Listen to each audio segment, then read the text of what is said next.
Hello everyone, welcome to this channel. In this video, we will see how to remove the pin from a Windows 11 PC. Make sure only you are using this PC. Click on the Windows icon in the taskbar.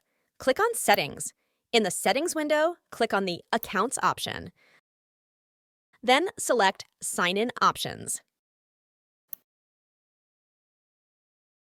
Click on Pin and click on Remove beneath it. If you're unable to remove the pin, this is because you're signed in with your Microsoft account instead of a local account.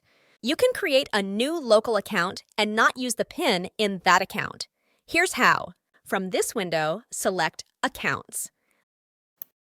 Then select your info.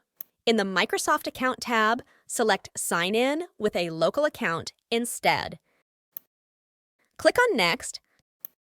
Type your current PIN.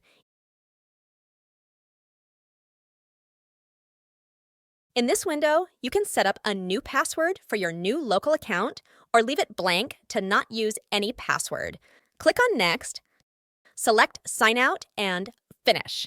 That's it. You have successfully removed the PIN from your PC. Thanks for watching. Don't forget to like this video and hit the subscribe button. I will see you in the next video.